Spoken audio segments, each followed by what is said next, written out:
પ્રભુ ઈસુના જીવંત અને પવિત્ર ત્રિએક નામમાં વાલા ભાઈઓ અને બહેનો, આપ સર્વને લોગોસ બાઇબલ સ્ટડી તરફથી હું પ્રેમી સલામ પાઠવું છું. અને આજનો દિવસ 7મી ઓગસ્ટ 2024 અને બુધવારનો આ નવો દિવસ આપણા જીવનોમાં પ્રભુએ બતાવ્યો, માટે પ્રભુનો ખૂબ આભાર માનીએ છીએ. નીતિવચનનું પુસ્તક, તેનો 12મો અધ્યાય અને 4થી કલમ. નીતિવચન 12 અને 4. સદ્ગુણી સ્ત્રી પોતાના ભરથારને મુગટ રૂપ છે. સદ્ગુણી સ્ત્રી પોતાના પતિને મુગટ રૂપ છે એમ કહેવામાં આવ્યું છે. પણ તેની વિરુદ્ધમાં નિર્લજ્જ કૃત્યો કરનારી તેના હાડકાને સડારૂપ છે. અને આ જે વચન છે એ વચનમાં આપણે જોઈ શકીએ કે સ્ત્રી વિશે વાત કરવામાં આવી છે. ઘરમાં જે પત્ની તરીકેનું સ્થાન ભોગવે છે, એ પત્નીની કઈ જવાબદારી છે અથવા પત્ની કયા પ્રકારની છે,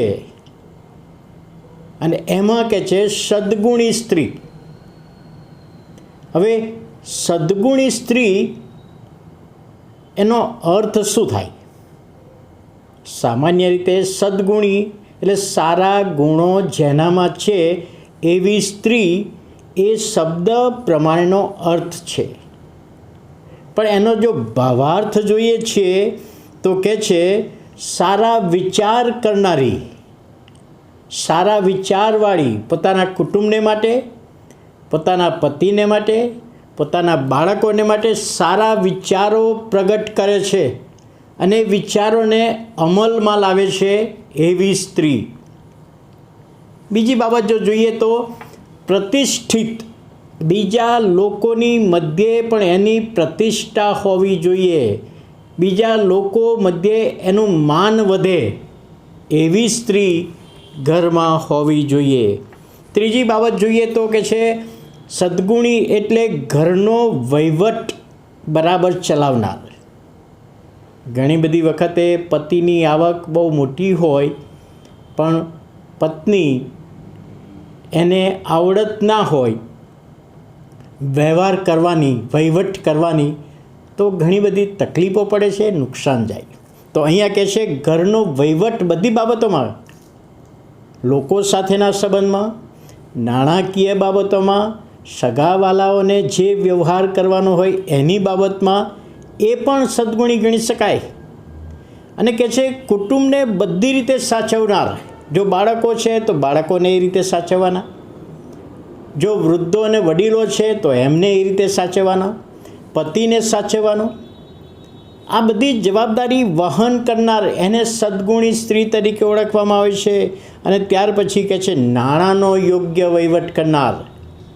નાણાં, આવક મહિનાની હોય કે વાર્ષિક હોય, ખેતીવાડીની આવક હોય કે નોકરી કે બિઝનેસની આવક હોય, પણ એનો યોગ્ય વહીવટ કરનાર. અને કે છે ઉદ્યમી પણ ગણી શકાય, પોતે મહેનત કરનારી એવી સ્ત્રીને સદ્ગુણી તરીકે ઓળખવામાં આવે છે.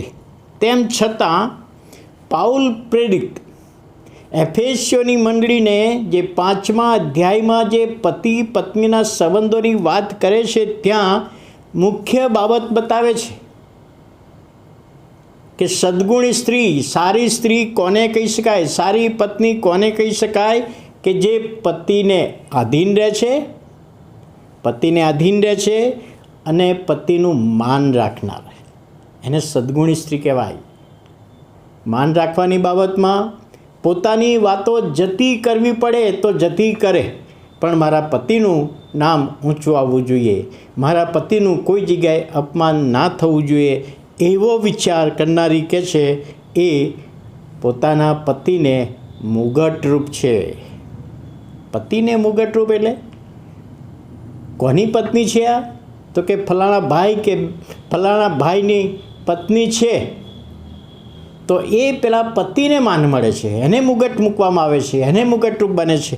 અને ત્યાર પછી બીજી બાબત એ લખવામાં આવી છે, પણ નિર્લજ્જ કૃત્યો કરનારી તેના હાડકાને સડારૂપ છે. તદ્દન વિરુદ્ધાર્થી બાબત છે.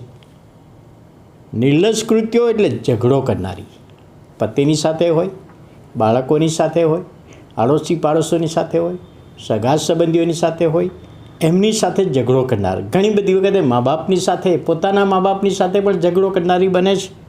અપમાન કરનારી, કોઈનું માન ના સાચવે, આડું બોલનાર.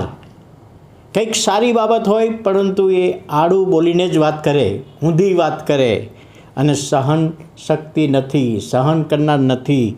એવી સ્ત્રી એ નિર્લજ્જ સ્ત્રી છે અને હાડકાને સડારૂપ છે. હવે હાડકામાં સડો હોય ને તો બહારથી ખબર ના પડે. હાડકામાં સડો હોય તો બહારથી ખબર પડતી નથી, પણ અંદરની સારમાં, અંદરની બાજુમાં એ સડો વધતો જ જાય છે. તો આવી સ્ત્રી બહારથી ખબર ના પડે. અને એટલા માટે સુલેમાન જ્ઞાની કહે છે, સદ્ગુણી સ્ત્રી પોતાના પતિને, ભરથારને મુગટરૂપ છે, પણ નિર્લજ્જ કૃત્યો કરનારી તેના હાડકાને સડારૂપ છે. ત્યારે આ વચન સમજવામાં પ્રભુ તેના આત્માની દોરવણી આપે માટે પ્રાર્થના કરીએ. વાલા પ્રભુ, અમે તમારો આભાર માનીએ છીએ. આજનું વચન સમજવામાં, સદ્ગુણી સ્ત્રીની બાબત સમજવામાં તમારા આત્માની દોરવણી આપો. અને પ્રભુ, તમને ઓળખીને ચાલનાર પત્ની, બહેન, એ સદ્ગુણી સ્ત્રી દરેક ઘરમાં બની રહે એવી અમે વિનંતી અને પ્રાર્થના પ્રભુ ઈસુના નામમાં માગીએ છીએ.